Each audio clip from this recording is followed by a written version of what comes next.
Good morning guys, how you all doing? So Dan from Trading with Dan here. This is our TD Sequential update for the traditional markets and oil and gold and silver.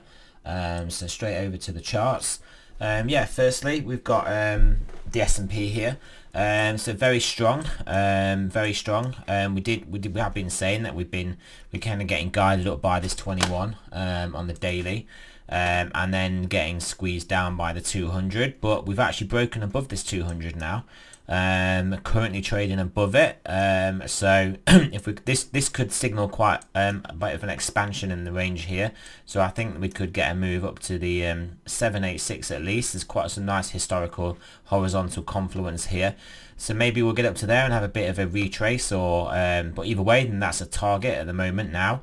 Unless this is a fake out and we're gonna come back under the 200, but I mean, based on this daily TD count, I would be expecting another 2 days, so tomorrow and the day after, to get us up to this 786. So pretty strong rally, a pretty ferocious rally I'm expecting over the next couple of days, unless obviously we come back down and take out the low of this candle, in which case, I mean, that's not very far away, the low of the candle 2985. If we take out that, I would expect us to come back down to the the 21 period, which will be roughly around 2920, 2930 area.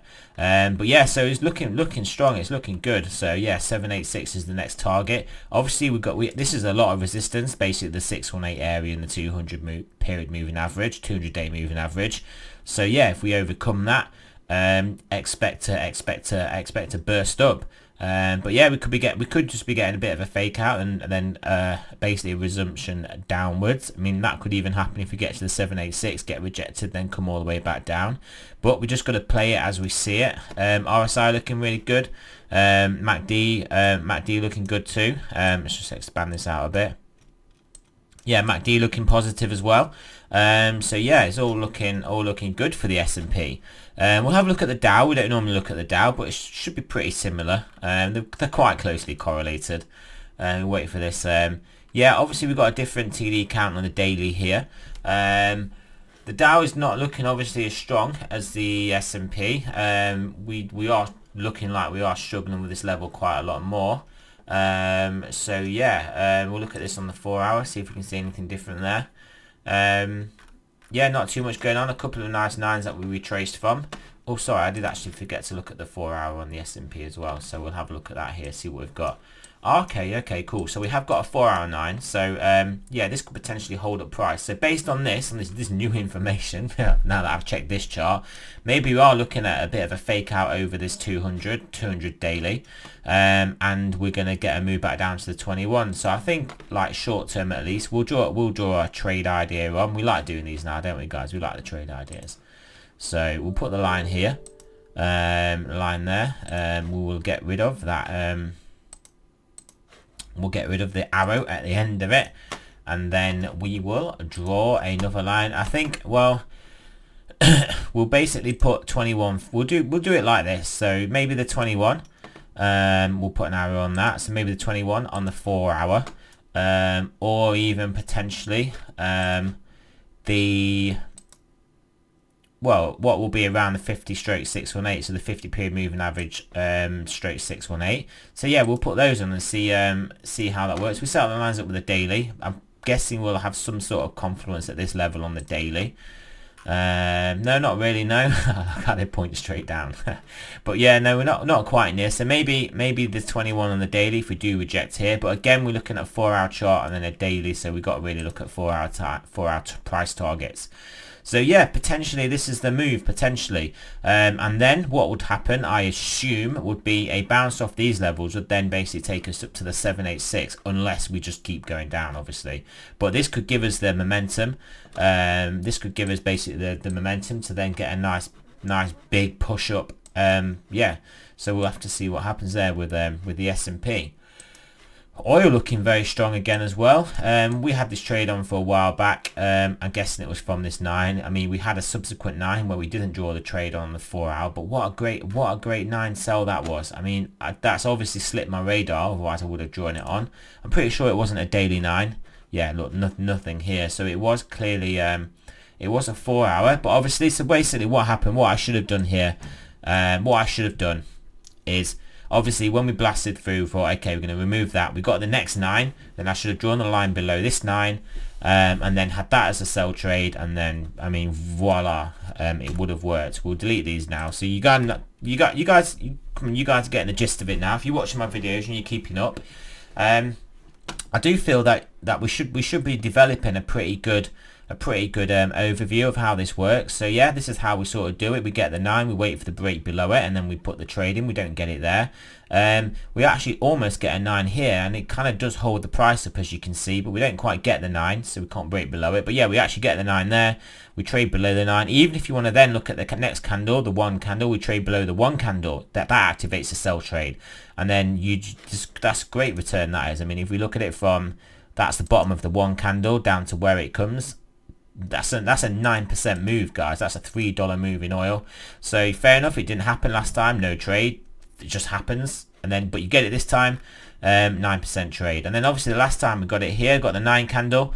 So yeah, when you break below the 9 candle, you activate the sell trade there. You go into profit, you go into loss, you come into profit again. I mean, you could have your take profits, you could have a break even stop loss as we make this move, because this is still quite a significant move from here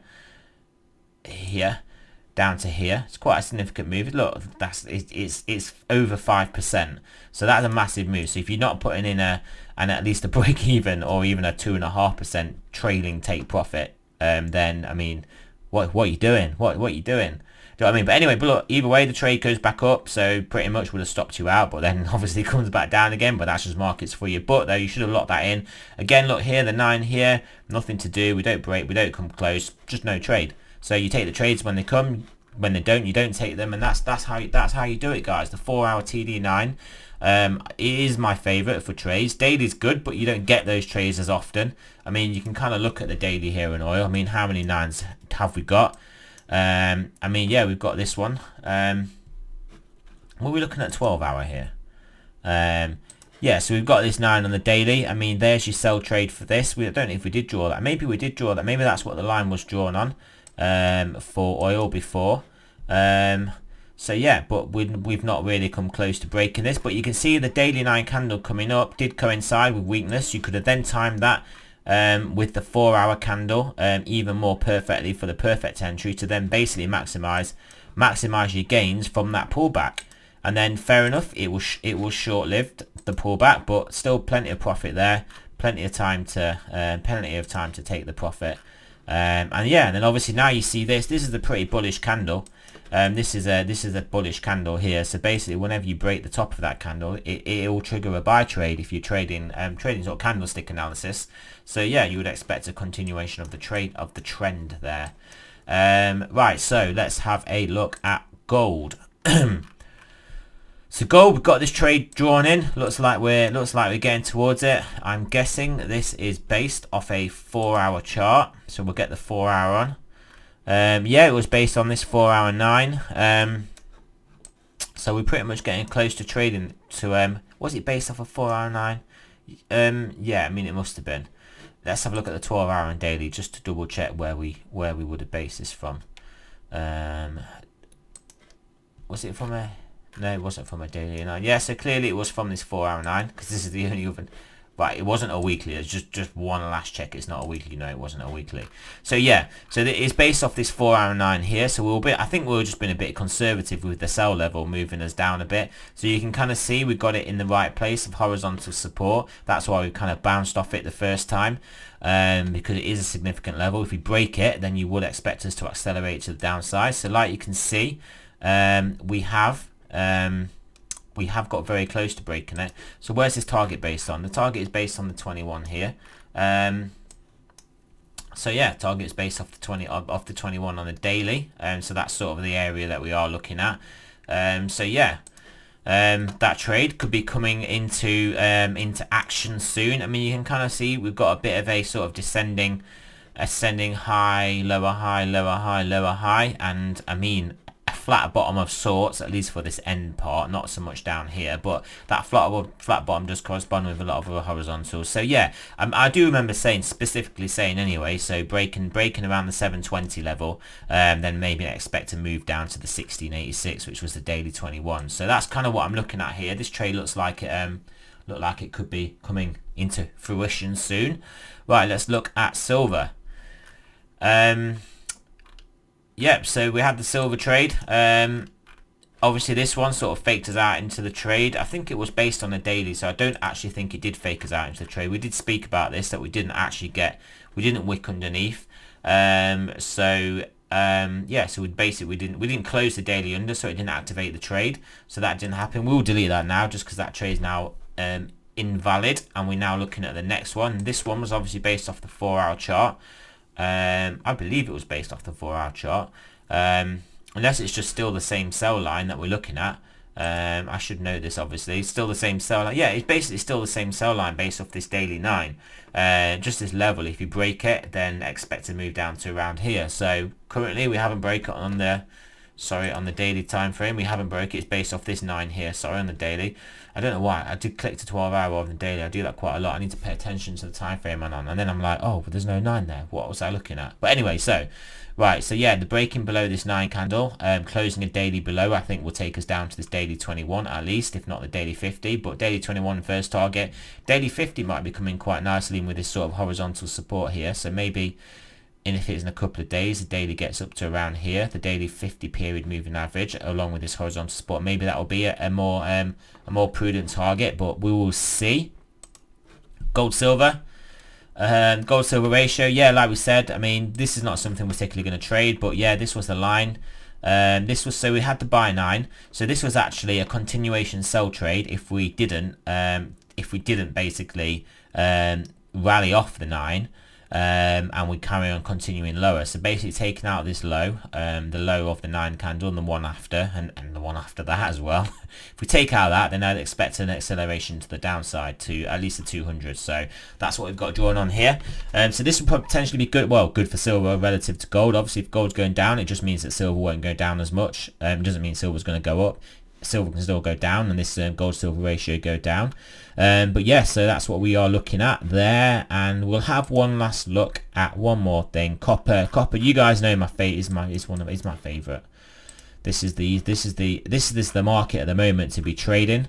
So yeah, you can see we've got a nice 4-hour 9 sell 9 here. So you can see we had the nice 4-hour 9 up here. This was a 4-hour 9. Let me just check whether it was a daily or 12 hours. Well, it wasn't a daily, and it wasn't a 12-hour.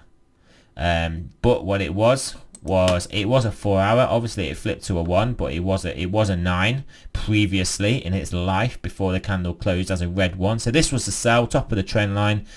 Excellent sell. We then had to buy 9 that I didn't take, but one of my trading buddies, he took.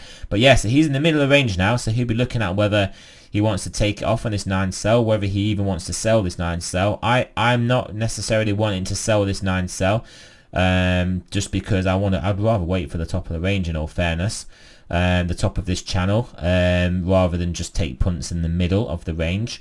If we do say break down below here though, I would expect to sell. I would expect to move down. So we won't actually, this 4-hour candle's got quite a while left. So what I will do though, this is a potential trade. If we break below here, if we do break below here, I think that potentially will confirm and move down back to the bottom of the trend line. Ultimately, I'm expecting this to break down, by the way. So ultimately, I'm expecting this channel to break down to the downside. But yeah, because look, you can see it happens. We get the move up and we do get some weakness. Nothing much comes of it there. But yeah, we get the move up and then come back down, move up, come back down. So we can very easily come back down to this trend line. So this is another. So what I'd be looking at, a break of this here and then a move down. If not, up to the top of the channel, print another 9, and that's when I'll be mortgaging the house and going all in short. God, no, not really. I'm just kidding, guys.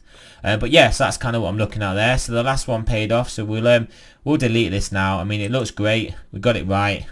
You all know it. We all know it. It's gone now. We don't need to show off. So right. So that's what I'm kind of looking at here on copper. So yeah, I mean, I'm expecting just the move to continue to the top of the channel. But we could activate a sell trade here, back down to the bottom of the channel, and then yeah, if we break it, then it will be a spectacular fall, possibly around here. So there we go. So right, so that brings us to the end of this video, guys. So yeah, thanks for listening. I'm Dan from Trading with Dan. Remember, it's not a financial advice. I'm not a financial advisor. Always do your own research, and I will speak to you guys on the next one.